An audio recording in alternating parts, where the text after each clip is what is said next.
Welcome to this new series of the Massey Dialogues. My name is Nathalie DeRosier and I'm the principal of Massey College. Massey College is located on indigenous land, the land of the Seneca, the Huron-Wendat, and the Mississaugas of the Credit. We are grateful for their stewardship of the land and for the ability that we have to continue our work here. The Massey Dialogues are based on the idea of bringing together the voices of experts and the voices of the young researchers. This intergenerational aspect is key to the vision. We want to discuss issues of the day and hear different perspectives. I want to thank the Massey community for the wealth of good suggestions that we have received throughout the summer, and particularly to Keshna Sood and Michael Valpy and their committee for putting together this fall program. Enjoy today's discussion.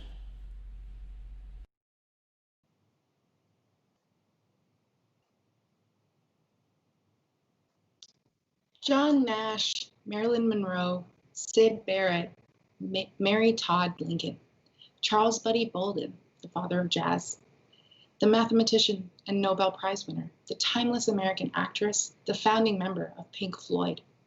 It is no doubt that these individuals have extreme genius and talent, but they're also connected by something you can't see. Irregularities of the mind, where each of these people have been diagnosed with schizophrenia. Welcome to Season 2, Episode 6 of the Massey Dialogues, and today we're discussing exactly what you can't see, mental health and psychosis, together with two other brilliant minds today, Dr. Elyn Saks and Dr. Andrea Levinson. We will provide an overview on what living with a mental illness can be like, including the mental care options available today, and what the future of mental health care should look like. Dr. Elyn Saks is a distinguished professor of law, psychology, psychiatry, and the behavioral sciences at the University of Southern California Gould School of Law. She is the founder and faculty director of the Sax Institute of Mental Health Law, Policy, and Ethics, and an adjunct professor of psychiatry in the University of California, San Diego School of Medicine. Dr. Saks has received her J.D. from the Yale Law School and Ph.D. in psychoanalytical sciences from the New Center of Psychoanalysis. She writes extensively in the areas of law and mental health and is regarded as a mental health champion by many. She has published 5 books and over 50 articles and book chapters. Her memoir, The Center Cannot Hold, has been the back cover of my e-reader for the last little bit and has been regarded as one of the most lucid and hopeful memoirs to dive in a struggle around schizophrenia and her management of crafting a good life for herself in the face of a dire prognosis. She has won numerous awards, including a 2009 John and Catherine T. MacArthur Fellowship, which is also known as the Genius Grant. Thank you for joining us, Dr. Elyn Saks. It is an honor to have you here today. Thank you, Kirsten, for a wonderful introduction. I really appreciate it. Thank you. And on my other hand, we have Dr. Andrea Levinson. Dr. Andrea Levinson is an assistant professor in the Department of Psychiatry at University of Toronto and is also a senior fellow here at Massey College. She is the Psychiatrist-in-Chief of the Health and Wellness Center at University of Toronto, overseeing all 3 campuses, and is a staff psychiatrist at the Center for Addiction and Mental Health, known as CAMH. Dr. Levinson is responsible for the provision and management of psychiatric services on campus and also acts as a resource for the university community on a variety of mental health issues across campus. Dr. Levinson's research includes post-secondary student mental health, early intervention in the context of the emerging adult cohort, and health professional wellness, as well as resilience and mood disorders. And on a personal note, she is a first-generation person who has hailed from Cape Town, South Africa, and in a previous life, she has majored in music performance. Welcome to the show, Dr. Andrea Levinson. It's an honor to have you here. Thank you, Keshna. It's a delight and privilege to be part of this. Absolutely. Thank you. And so myself, I will be moderating the show today. My name is Keshna Sood. If you don't know me already, I'm looking forward to meeting with you. I'm a PhD candidate at the Department of Molecular Genetics within the Faculty of Medicine here at the University of Toronto, and I am a junior fellow at Massey College. I'm very interested for my doctoral research and my work involves synthetic biology, specifically in the context of immune oncology. And outside of the lab, I'm also a yoga instructor and mindfulness coach. I am very much looking forward to the discussion today. And without further ado, let's get right into it. But before we do just that, I would like to go ahead and provide an acknowledgement to every single listener out there that has joined us for this conversation. I'd like to acknowledge to our listeners that conversations around mental health and mental illness are immensely personal, and they require a large amount of vulnerability, courageousness, and openness. We hope to educate and inspire our listeners to be more compassionate, because chances are you know somebody with a serious mental illness. And also, the overarching fact of hygiene is certainly becoming a new crisis of our time. Please enjoy this conversation with both an open mind and an open heart. And so let's go ahead and get right into it. Dr. Saks, Dr. Levinson, the first question is really for all of the students listening. It's about the history of your career. Please educate us on what you thought you were going to do when you were first in graduate school or medical school, and how you kind of somersaulted into the position you're in today. So first with Dr. Saks. Thank you so much. I mean, it's a really interesting question. You know, I went to Vanderbilt for college and majored in philosophy, and then I got a scholarship to study at Oxford University in England and get a graduate degree in philosophy. And my first year there, I broke down. So I spent about a month in a hospital. And my second year, I broke down again and spent about 4 months in a hospital. But I stayed in my program, even though some people advise that I drop out and go home. Other people, and I'm really grateful for this, it said, you know, schoolwork is something that really stabilizes you and gives you a sense of well-being and productivity. So you should stay in your program. And he also said I should get into intensive psychotherapy, which probably would not have been advised here. So I had the 2 breakdowns, got into the 5-day-a-week psychoanalysis for the next 3 years, got my degree, came back to law school at Yale. And the 7th week of my first semester at Yale, I broke down again.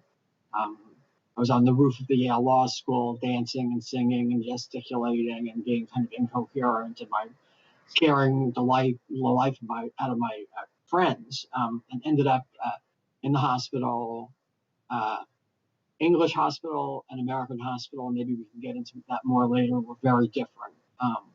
And in the American hospitals, one difference is you're much likelier to be mechanically restrained. In fact, in England, I'm told that they rarely use mechanical restraints, but they were pretty widely used here. And in fact, my medical chart said this notation: use restraints liberally.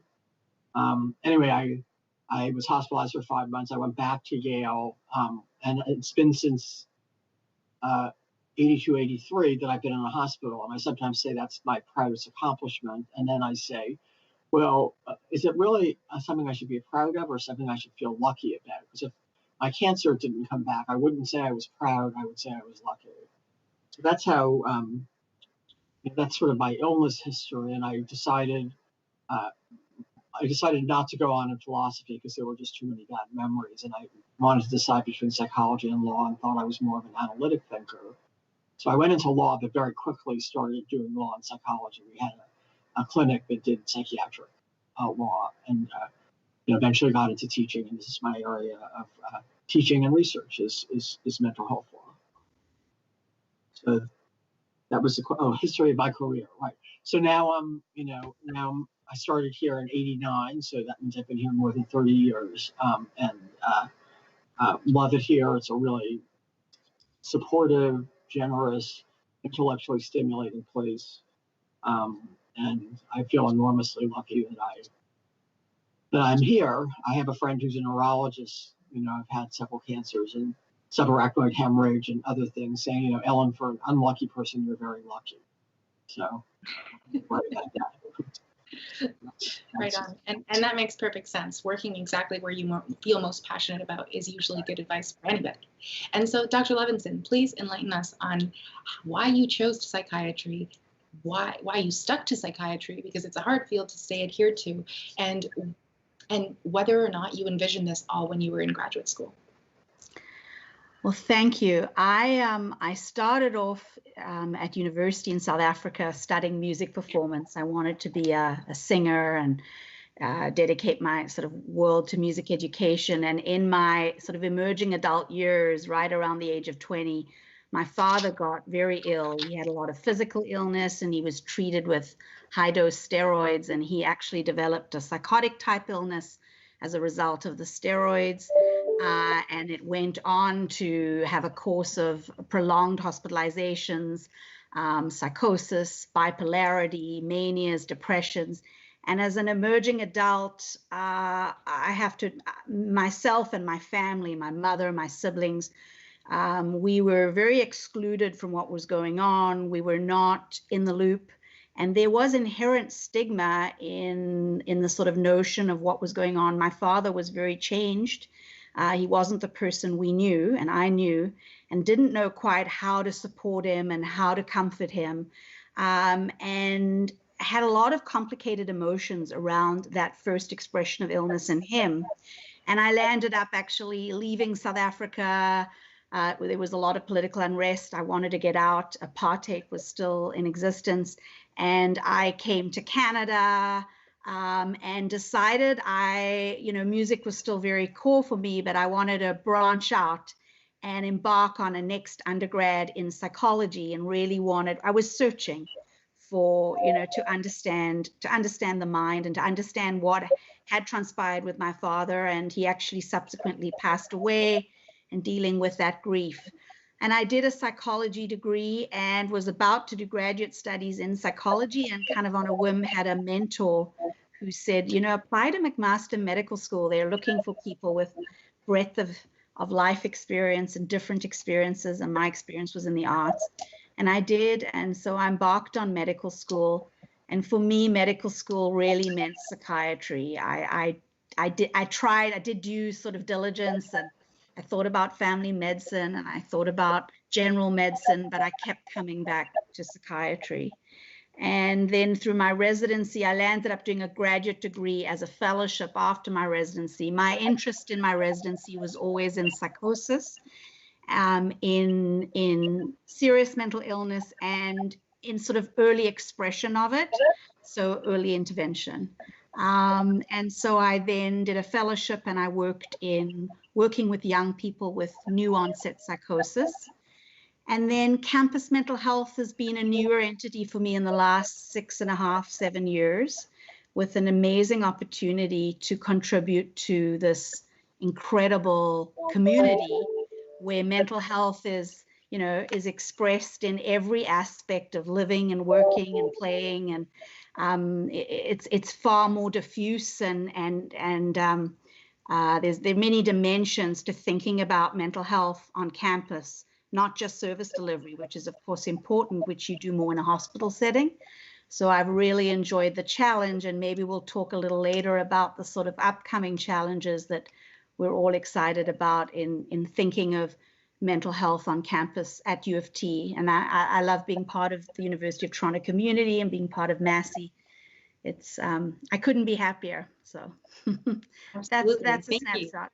Mm-hmm. Yep, we certainly will talk about new and upcoming plans. So first of all, I want to thank both of you, because at one with firsthand experience of dealing with chronic mental illness, and on the other hand, we have someone who has been a primary caregiver for someone very close to them that has dealt with such a difficult disease or disorder. And so for myself as well, I do have personal experience with dealing as a caregiver with someone like this. So why do you think, just if we had to brainstorm right now, there still exists such a stigma around anxiety, depression, being suicidal, multiple personality disorder, having in my opinion, there seems to be somewhat of a smaller scale of compassion for these people simply, and I try to make peace with it by understanding that maybe it's because, you know, the actual illness is covert and it's not apparent to the eye.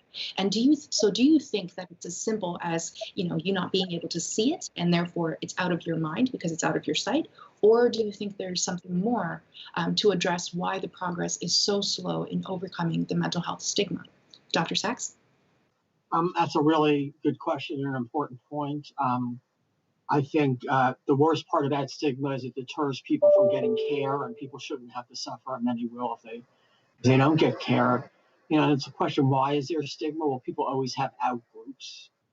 It's also the case that some people blame their family member who's ill for the illness, or some people blame themselves for their family member's illness, even though in both cases it's a no-fault brain disease and nobody is really to blame. And I think there may also be a kind of unconscious fear of contagion. People may be worried about themselves, so I think that plays into it. So, you know, why do we have that? Well, again, there are out groups. People don't want to feel guilty. And I forgot what the last one was now. Anyway, there's also self-stigma, which I think is really important. Mm-hmm. So Glenn Close, the actress, has a sister who's bipolar and a nephew who has schizoaffective. She did a public service announcement, people walking around Grand Central stations with T-shirts that said schizophrenia, sister of someone with bipolar, etc. She gave me a T-shirt that said schizophrenia. And my first thought was, well, I don't really wear T-shirts to work during the work week, but I do wear them on weekends. And then I thought to myself, do I really want to wear a shirt that advertises that I have schizophrenia? And then I thought, I also have cancer, and people wear armbands and pins and T-shirts with pride and solidarity and without shame. And that's where we should be with mental illness too, but we're just not there yet. And I think people say for stigma, doesn't much reduce when people see mental health disorders as brain disorders, but it does reduce when you put a human face on. So as you were saying earlier, to the extent that people can come forward, you know, without jeopardy to their careers or their friendships or whatever, I think it's a really good thing to do. And noticed over time in my school, more and more kids self-identifying, and joining clubs and forming clubs and stuff. It's very true. There does seem to be a perception shift or a perspective shift on how you deal with having this kind of situation in your life. So if you are someone that survived cancer, you know, you wear your bracelet saying that, okay, I've survived cancer, you know, I've overcome this. But with mental illness, it's a little different because the disease or the state of being is a longer time period, and there isn't a cure or a remission state, right? A remission-free state. And because of that, you know, it can always come back. So maybe there's a pride or a shift of lack of pride because there's this, you know, inevitability of there may be a low right around the corner and you don't know. Right. But that's true of many physical diseases as well. You know, my cancer. That's true. Yeah, that is true. Exactly. There are several. So it's interesting why people kind of think the way they do. So Dr. Levinson, any thoughts? I was just going to add, because, you know, the cancer piece I think is very interesting. I mean, I think back in the 50s, people shared less openly about cancer. So, you know, in mental health and mental illness, the journey is we're not as far along the journey. Stigma is decreasing, empowerment campaigns, and, you know, I work at CAMH and I'll ride the subway and I'll see these wonderful campaigns, and, you know, and it is improving access, but we're not there yet. And so, yeah, we have a long way to go for sure. I would add something else about peers, which is, you know, I assume you have used that language in Canada and stuff like that, but nobody really understands as well as a fellow sufferer what it's like. So that, you know, people actually coming forward and telling their stories can be useful to other people who then feel empowered to tell their stories. And I think that's true with cancer too. I'm in a cancer support group, and there are people there with much more serious cancers than mine, living their lives with dignity and pleasure, and that is inspirational to me. So it's a good thing to actually come forward and join with others with, you know, like challenges. And as a health professional, there's inherent and tremendous stigma in the health professional community. And that is, talking about self-stigma and a community of stigma, we're the worst contributors. So just needed to add that piece. Yes, that's an important piece. Yeah. Absolutely. And this concept of solidarity is a huge one. Not only self-solidarity or like solidarity, where you coalesce with people that are close to you that have gone through the same experiences, but also just from society at large. There's very little compassion, and also the words we use. For example, saying that somebody has schizophrenia is very different than saying someone is a schizophrenic. And these kind of examples, if we drew a parallel with cancer, since that's our running example, we don't go around saying that a person is cancerous. We just never say that. And saying that they are inflicted with cancer still maintains their identity, right? And that's a huge overarching concept. So there was a Ph.D. psychologist with schizophrenia named Fred Fries, who was a friend of mine. He passed about 5 years ago, but he used to say, what I'm going to say is, people, kind and well-meaning and good people who wouldn't dream of, giving a racial or an ethnic slur, are happy to talk about wackos and crazies and Looney Tunes and that kind of thing, because there's just not that much, opposition to that. But Fred used to say, please stop using the N-word, meaning nuts. And I thought that really made the point pretty strongly.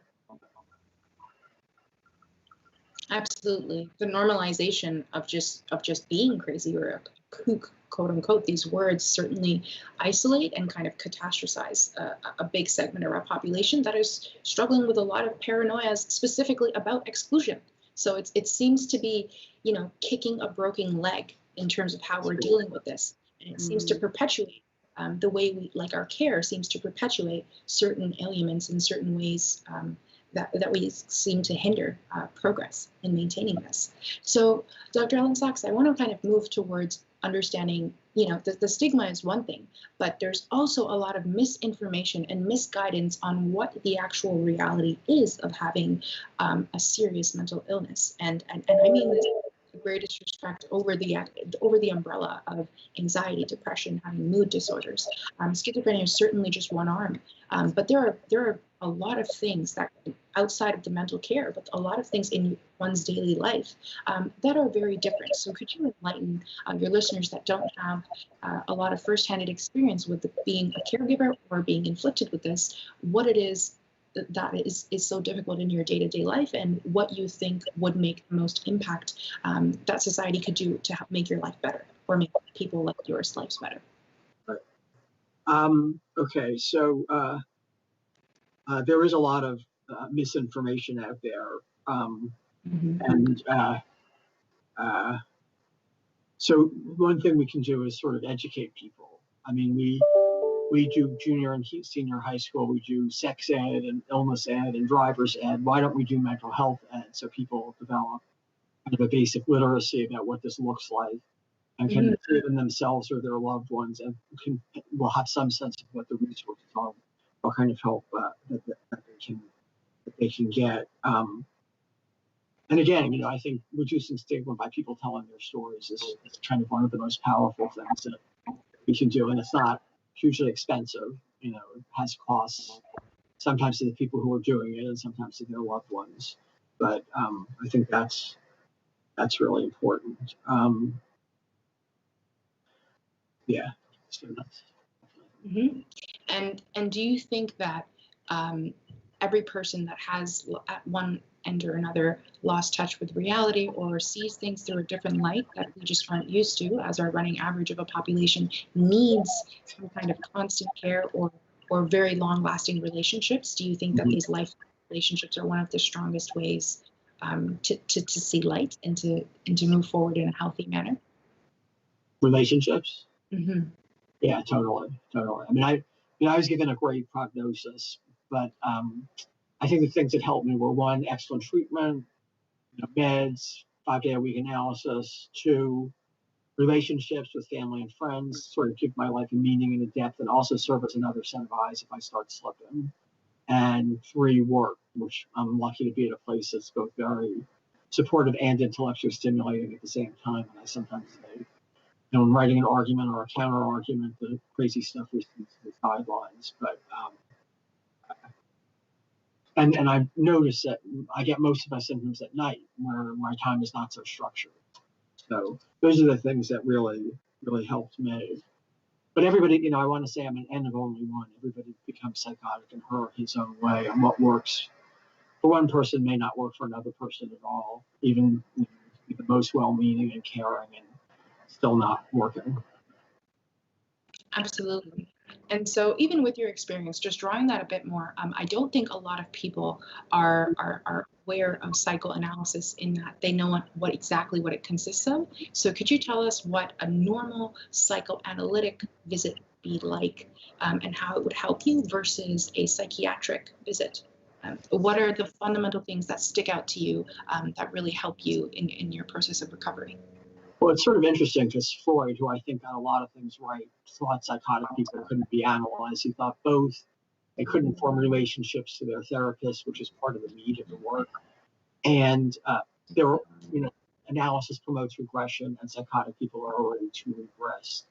And I just think Freud was wrong. I mean, I think that people can develop relationships. I mean, I kind of kid around that my feelings about my first analyst were that she was a monster or the devil and my life was at risk.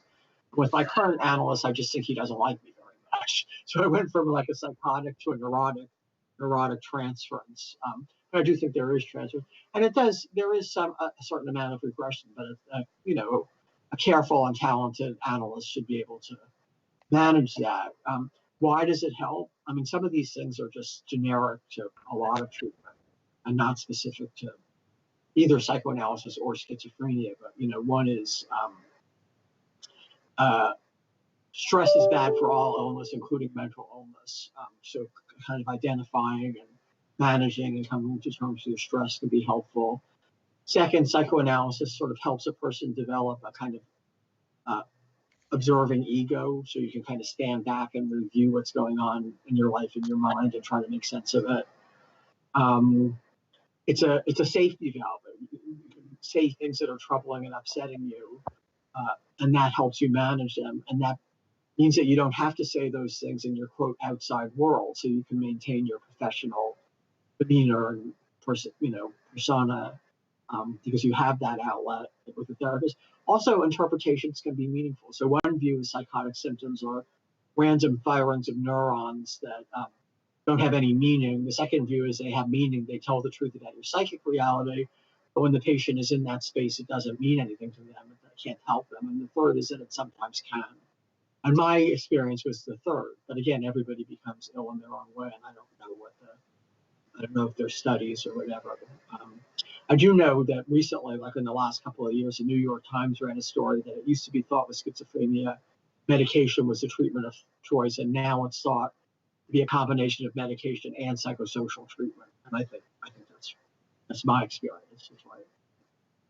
I think that's certainly. Oh, sorry. I was just going to say I think that's certainly right, and then pass the mic on over to Dr. Levinson.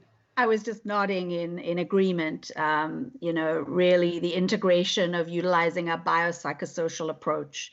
And again, as you point out, Ellen, there are lots of individual variations, but certainly with the pharmacologic intervention usually is one pillar of treatment for psychosis, along with psychosocial interventions, whether it's psychotherapeutic intervention, family-focused intervention, rehabilitation and recovery work around things, around functioning, around getting back to work or studies, moving that forward. You mentioned how your work world and your ongoing trajectory, and that was so helpful in addition to your family and then your treatment team and those pillars. And unfortunately, so many individuals don't have those three in place.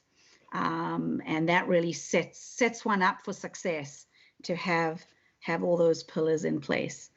Yeah. I once asked Steve Martyr, who's a schizophrenia expert at UCLA, how many people with schizophrenia are high functioning in our sense. We've done a study. So we mean professional, managerial, technical, full-time student, whatever. I don't know, Ellen, the real question is how many could be if we devoted proper resources. Yeah. And I thought that was exactly right. That's beautiful. And I mean, we do this with so many other areas, right? If we think about the pandemic, for example, there are several layers to prevention and several layers to decrease transmission. We got the masks, we got the distancing, we got the ventilation angle. And so, and even in wellness, right? There's emotional wellness, spiritual wellness, physical wellness, and mental wellness. So because life is an all-encompassing situation, it seems only reasonable that the future of our interventions would be a bit more holistic in that way. So then just looping back, we've understood what psychoanalysis treatment is like. It's more so talk therapy and trying to get into the awareness mindset of understanding the feelings and the thoughts that are arising as they come. And so Dr. Levinson, could you enlighten us on what psychiatry aims to do and how typical visits are a little different? And I know your specialty is early onset, and that really ranges from 17 years old to 25. I can only imagine how hard it must be to even diagnose, just because, like Ellen has mentioned in her book several times, that the overlap for mental irregularity and the overlap for a typical teenager is very similar in their outlooks. We've got sleep disruption, we've got the moodiness, we've got the changing of personalities because they're developing. So what do you do in typical visits, and how do you think that is a bit more different than psychoanalysis? Well, just to start with the psychoanalysis versus psychiatry, I mean, psychoanalysis was and is it's one sort of area within psychiatry. Certainly mainstream psychiatry now, there are people who do practice psychoanalysis, but psychoanalysis is also delivered by non-medical people, and it's one arm, so they're not totally discrete. But typical psychiatric care and psychotherapeutic interventions that would be incorporated into psychiatry today would not typically include a purist psychoanalytic approach. One would use psychoanalytic techniques, which are key in the psychotherapeutic work, but not do typically daily couch therapy over many years. And certainly in our funded model in Ontario and in Canada, there are a lot of tensions around should psychoanalysis be funded or not, and there are good arguments for both. So yes, I mean, Canada and the US differs a little in how psychiatry is practiced. In Canada, it's funded by our government. And so psychiatric care involves often assessment and ongoing care with often incorporation of some psychotherapeutic techniques, usually briefer, whether it would be cognitive behavioral therapy or an interpersonal approach, and also, of course, includes medication management. Unfortunately, access to psychiatry is still an issue in Canada. So wait times, not necessarily on campus, they're actually pretty short, but wait times in the community and for a young person can be months, can be up to a year. That's too long for a young person who may have emerging symptoms to wait. And often it can be a consultative model of one session only with recommendations back to a family physician. So that, often does not suffice. So typically what has been set up and we've been trying to do on campus is a lot of what we call integrated collaborative care between family physicians and psychiatrists. So there can be some good collaboration and almost baton passing. The psychiatrist can do the consultative piece, can engage in what we would call an episode of care that is usually brief, but can be flexible depending on the needs. And once a piece of treatment is done and the individual is at more of a plateau maintenance phase, the care can be transferred back to the primary care provider for some ongoing maintenance. And again, re-referred or reinitiated when issues arise. And that's a systems piece that is working quite well on campus and working well in the broader community to provide broader access to psychiatry for young people. I mean, there's striking data over a 10-year span. The number of emergency visits at hospitals for youth between the ages of 14 and 24 went up 65% for a first mental health visit. So using the emergency room as an access point is not a very holistic, youth-centered way to access care. And I think the data showed, it was my colleague Paul Kodiak's data, that hospital admissions went up 55% in the youth population in a 10-year span. So, our young people are crying out for access to care, access to intervention, and the whole notion of early intervention, getting in early, nipping things in the bud early is very, very relevant. Touching on something, Ellen, that you mentioned around mental health literacy and thinking of prevention, campuses like our university campus is a wonderful place for that to occur. But actually the work has to even occur earlier, in the junior schools, in the secondary school system. That's how you continue to educate, decrease stigma, and create that mental health literacy and awareness. And you build those tools and those self-awareness in the younger cohort. So I just wanted to loop back around that piece. Yeah. Absolutely. I love that. So do you both agree that the place is schools to have these first discussions and have this first line of education? Or would the area of learning be something a little different, like structured family groups that are affected that would like to learn about this? Or do you think that it should be kind of for the gross population, because everyone can benefit from either being a helping hand or from dealing with a caregiver, or also just being able to deal with your own emotions and your own perspective on life? I'll jump in for a sec. I mean, I think in the work that we're thinking of conceptualizing population at large, like the university cohort, we're thinking of everything along a continuum and almost sort of a stepped care model where you start with mental health literacy, awareness. There's a real value to online tools. We're now in the middle of COVID, so those become even more relevant. And then, you move into some lower level intervention, but very useful group interventions, peer interventions, self-help interventions. And then, you sort of move up the intensity scale according to need.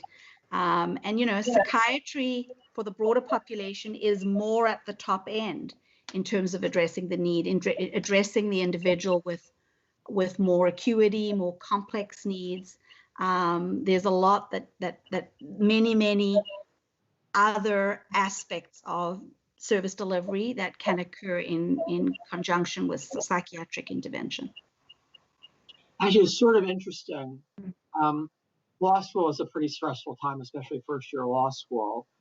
So what we've done here is we have a counselor who comes to campus. Well, right now we're not coming to campus, but when we're open, comes to campus and is on in person, in an office, in the law school for students, faculty, staff, anyone to go to. I think it's been bumped up to twice a week now. Harvard Law School, as I understand it, has a clinician there 5 days a week. It's a bigger school, it's a wealthier school, and so on. But there's kind of a real need, and I think this is one of the ways that mental health are stepping up to address these kinds of problems. As you say, I mean, those are the years when a lot of people start struggling. So to have someone there, I think is really cool. Or another, this is just a small thing, but during exam period, the Student Bar Association sets up a pen in front of the law school with 4 or 5 puppies. And the kids just go out and pet the puppies and kind of de-stress by petting the puppies. It's very true. And so, Ellen, you mentioned in your book that the treatment you received in America versus England was vastly different and didn't matter so much how you behaved, but the treatment that you received really mattered more so on where you were. So can you contrast how England was so different than America, and what kind of treatment you received that was so differently? Yeah, no, I have to say that my experience is like a couple of decades old, so things may have changed quite a bit. But around that time, just to give some stats, England civilly committed or involuntarily committed 3 to 5% of their patients. At the same time, America committed 50%. England, except for hospitals for the criminally insane, all wards are unlocked. Now they have some intermediate facilities that are locked. In America, most wards are locked. In terms of medication, I don't, they tolerated my not wanting medication for a while and eventually convinced me to take it. In America, there was just no question. They were just going to give it to me whether I wanted it or not. And then restraints. I was restrained when I was in America. The first 2 days, 20 hours a day. The next 3 weeks, 3 to 15 hours a day with the notation, use restraints liberally. So that was really, really traumatic. I've had nightmares about that for ages. So part of it is, use of force versus persuasion or connection. And another part is post-hospitalization. So when I left England, so when I was at Yale in like 1983, town of 120, well, in Oxford, the town of 125,000, there were 40 group homes for people with mental health challenges. Came back to New Haven, same 125,000, one halfway house. Of course, the institutionalization is going to fail if we don't have, things in place to help people navigate and to help people manage. Right. And when I went back to England, my book was published because I had a British publisher. I went and I met with my old psychiatrist, which he looked exactly the same, which was very weird. But anyway, he said half of his patients who were in the medical office building where he worked. And the other half, he went to their house to give them therapy and medication. And I thought, what a great idea to spare people the risks and costs of hospitalization by going to them. And I don't know why we don't do that. I guess we do at the far end of failure with kind of wraparound stuff. But to do it at the beginning and spare people the risks and costs of hospitalization just seems so sane and so kind to do. And I wish we did. And maybe we do it more because Americans are more violent, or maybe because we are less respectful of authority or liability concerns. I don't know what it is, but it's a shame, I think. That's very interesting. There are parts in your books where you mentioned that, having a minder or having someone watch your every move is not only highly invasive, but it's a little ineffective, because you would only act in a certain way that is acceptable to stay out of trouble and harm's way at an institution where you're being watched. And that loss of freedom certainly harms you more than provides you with the dignity and the identity to kind of move forward with and live your life. And so there are crazy things, and I say that word in the most extreme sense. Like there are things that to me seem so insane, reading from an outsider's perspective, that I find are so normalized in these institutions and in these care wards. Things like taking away your shoes so you can't make a run for it and end up far seems sensible, but the socks and the shivering to bed does not. And little things like this that kind of strip you of your holistic human identity before stripping you of the illness, which seems backwards to me for a future system. But before we get into a future system, though, I do want to go ahead and jump in and take a question. We've got a few rolling in here.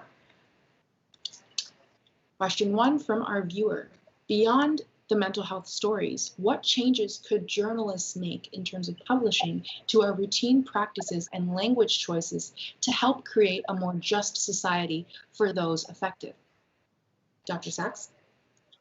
Okay, so I think that, as we were saying, language choices make a lot of difference.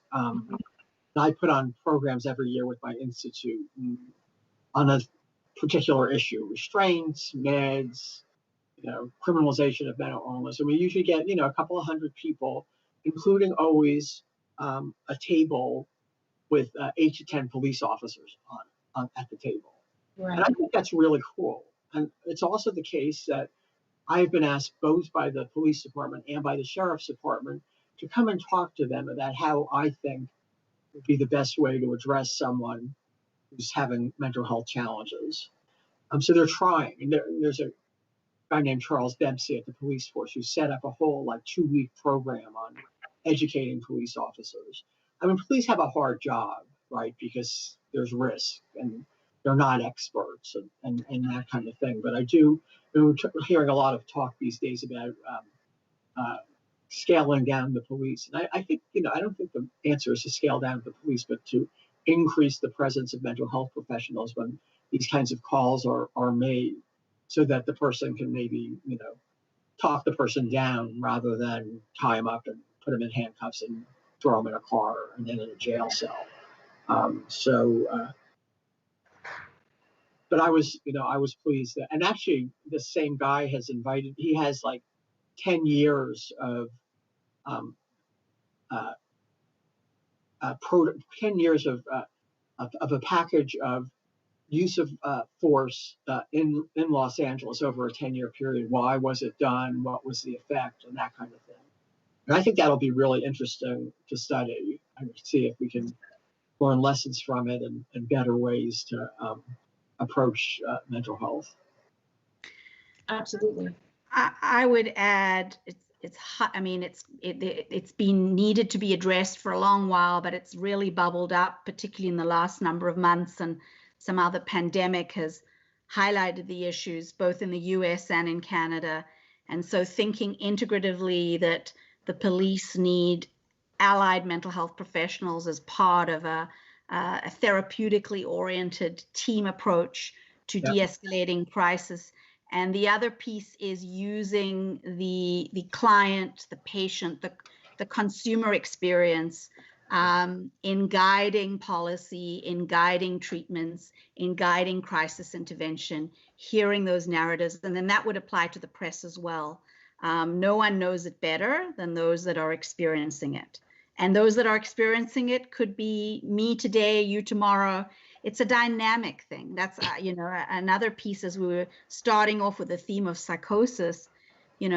Psychosis it's a symptom. It's not a diagnosis. And it's like fever, and it can erupt and it can dissipate. And someone who has psychosis can have it in one moment and not in another. So there's a very dynamic aspect to this. And our structures need to be nuanced. We owe each other to do better. So I think we're very pivoted to do the work right now. There's a lot of action happening in the GTA around, and CAMH is going to take a lead, our local tertiary care hospital, in changing policy around mental health apprehensions and interventions. Yeah. That's very exciting, and a beautiful point about it being dynamic. A lot of, a huge thing that journalists can do, and media at large, is kind of change the running example of what someone with schizophrenia or someone with depression looks like. They may look a certain way on Monday, but I mean, show me them on Friday. Show me the positive, the happy moments. When we look at examples in Hollywood, for example, that just depict this disease, which is highly dynamic, certainly agreed here, we only see the lows of the low. And I was invited to be on 60 Minutes. I usually don't say the name, but I'm going to say it, 60 Minutes. And the day before, the day that I was supposed to be interviewed, the guy called me and said, Mr. Saks, I really hate to do this, but I'm not going to be able to interview you. My boss says I can't interview you. And I said, why? He said, well, my boss says you're not representative enough.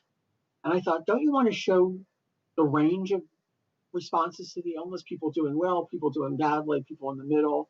It just wasn't sexy enough, I guess. But that was such a shame, because it could have been a moment that would educate people. Wow.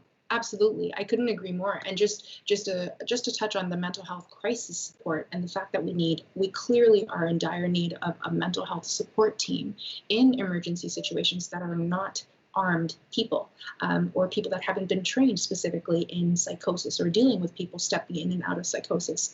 Very close to my neighborhood, actually, a man with schizophrenia was needlessly killed a few months ago, simply because the police didn't really know how to respond correctly, and it was very clear that the person was in psychosis, and it was a needless death that we should prevent going forward.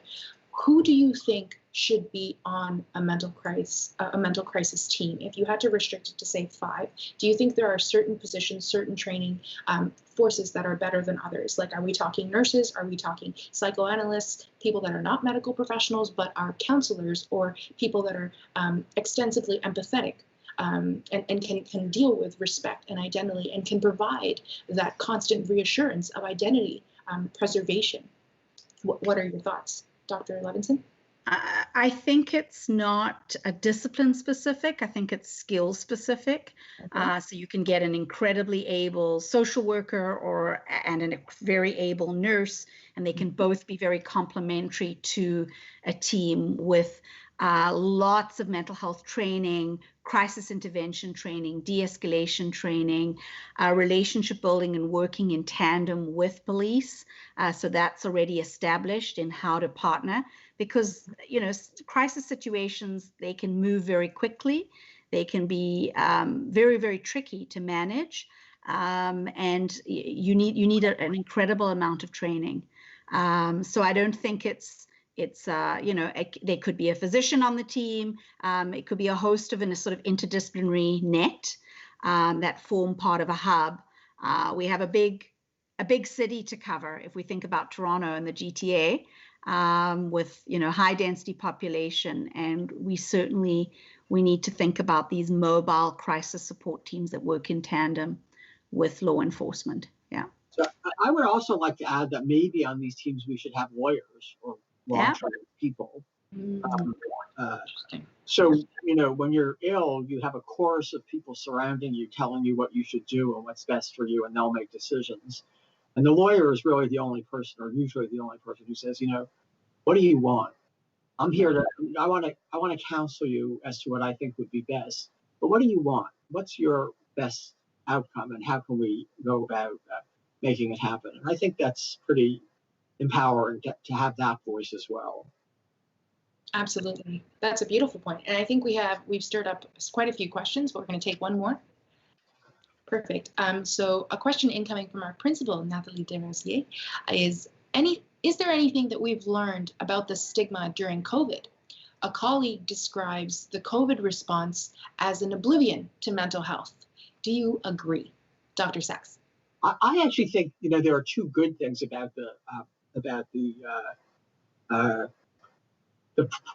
COVID situation. Not that I think we should have it. I mean, we should definitely not have it. One is, I think more people experience anxiety and depression and fear because of the virus, and are therefore better able to empathize with people with mental health disorders who feel those things as well. So I think that's a plus. And I also think a lot of therapists thought, you know, there's no way you can do therapy over the internet, over the web. You can't do it. It can't be done. Well, it turns out it can be done. And it's maybe not quite as good as in person, but it's better than nothing. And it really helps people who live in geographically isolated areas or don't drive or whatever. So those are two, you know, good things. You know, obviously the COVID increases depression, as anxiety and fear, and that we don't want. But so those are the things that I would think about that. Absolutely. And I can just weigh in about technology, like being from a first generation family and knowing that the culture had to get taken, you know, getting used to, and the colloquialisms and just the language as well. For people that are first generation or people of color that come from a very different culture where mental illnesses are seen very differently, it would be beautiful to get, you know, everyone thinking about this at large, and COVID certainly helps exacerbate these symptoms of society, but also having someone on the mental health crisis team that is privy to that culture or that language. So just that sense of familiarity could certainly humanize the experience, which would otherwise be quite traumatic. Yeah, I mean, I think culture is really important. There was a famous serialization of a book called "Is There No Place on Earth for Me?" Back in the mid-'70s, I think. It followed the story of a young woman who had schizophrenia, and she went to the emergency room. And her doctor was a foreign doctor. English was his second language, and he wrote down that she was psychotic because she said she had butterflies in her stomach. But he just didn't know that expression. So there are things like that can happen. So you really want cultural literacy again. And absolutely. I would just add to what Ellen said about the silver lining, because I mean, COVID it's horrific, and it's global. We're all dealing with it, but the incredible nimble 360 turnaround we've had to do around service delivery using technology, and yes, providers being very stuck in their ways and having all sorts of barriers. You know, you mentioned earlier about doing home interventions and the empathic compassionate provider would go in England to people's homes, you know, at least technology is a way of entering their homes. It's a way of meeting people where they're at. And many people are isolated. There is an increased risk for sure, are, you know, those that are more marginalized, more vulnerable, you know, undergoing trauma, not just from COVID, you know, from being stuck in a home that may be very unsettled, a risk of more emerging violence. We're seeing with our students, how do we sort of maintain a connected body? How do they forge ahead with, you know, their more normative relationships when everyone is stuck in their homes, very sort of disconnected from campus, all learning's happening online, but at least access to psychotherapy, to care, and to mental, you know, all of our mental health services are being delivered virtually right now. That's why I've been working from home for the last few months. And it isn't maybe, you know, the optimal, but it's pretty good. And one can do groups, one can join someone in an emergent situation, one can do collective work so effortlessly that it's astounding. It's taken the pandemic to get us there. That's very comforting to hear. Just the integration of technology and law in fields like this seem to be the solution going forward. And just on that thought, in terms of an integrated future for mental health care, Dr. Saks, please enlighten us on what the Sax Institute is all about. And so from what I know from the outside is that it's a beautiful think tank, and the building, I mean, is beautiful. I'm kidding. It's a fantastic that focuses on the intersections of mental health, law, policy, and ethics. So please tell me how you started this and what someone can do to help this vision. Thank you so much. Thank you. You know, we're very excited about the Sax Institute. I had gotten that fellowship, which came with quite a bit of money, so I took it and I put it into developing this institute. So we've been in existence about 10 years. And we pick a different topic of the year. So restraints, medication, criminalization of mental illness. I've said this already, symptoms in college and university students, cinema, mental health, neuroscience and mental health. So we have different topics of the year, and I recruit people to be part of the Institute as part of their school. And we usually have, you know, about 10 law students, 8 to 10 law students, but we also have a psychiatry resident, Ph.D. candidates in psychology, neuroscience, so social work, and, you know, allied disciplines. And, you know, we only meet a few times a semester, but they work very intensively on, you know, on their papers, and they do really good papers, and we've been able to place a lot of them as publications, so that's kind of cool. And it's also really neat to see the different disciplines addressing the same problem. So on restraints, I remember the psychologist was like talking about the flaws in the design of the study, and the psychiatrist is talking about implementing restraints at the ground level and what that's like. And the law students were putting their heads together to write a model law. So different backgrounds can, you know, lead you to think about these things in different ways. And I think collaborating among different disciplines on these issues that are so important and affect so many people is a really, really good thing to do. Absolutely. The integration of fields is the solution to the world's biggest problems, for sure. And so, Dr. Levinson, I know there are a lot of exciting projects coming up at U of T, and you may not be able to give us all the details now, but if there's something you could tell us to look forward to, maybe a project with CAMH I remember us talking about earlier, what should we expect or keep an eye out for? Just to build on, I mean, we're really moving towards interdisciplinary care, interdisciplinary education being sort of paramount moving forward. Very exciting partnership with CAMH to address, certainly in the continuum of needs, the more complex acute needs, where CAMH will really assist with urgent care needs, complex needs, and even designated student health hospital beds. And a reorganization of the 3 campus centers being unified, integrated, so that the student feels very much in the center of it and can navigate things in a way that feels easy, reachable, kind of a one-door entry, no convoluted, you know, where do I find this, where do I find that? And more than access, then access and intervention in a way that's equitable we're a very large institution, and our students, and the other piece is for students to be central in informing the change. So youth and student driven. Yeah. More I don't active. know if you had a question about, early intervention, which is, you see someone was sort of following on what was talked about earlier, who looks like he or she is kind of prodromal for a psychotic break, and then other people who look that way but never convert. What is it, like a third convert or something like that? Mm-hmm. So you can't give everybody medication, because No. 2/3 of them, it would not be useful for them and could be harmful. So what do? I guess you try to do some psychosocial interventions, but it's a dilemma. And I don't know if you have thoughts about that. Oh yeah, I mean, you do careful assessing, watching, supporting, engaging peer and family, and actually in many cases medications shown to be harmful before there is more conclusive evidence.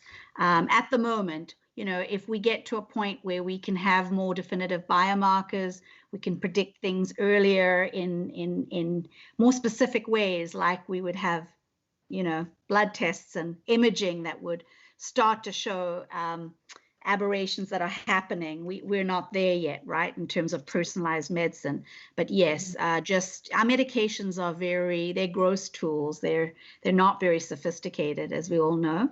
And medicating someone with a less than conclusive entity for, in a prodrome could actually be harmful. So yes.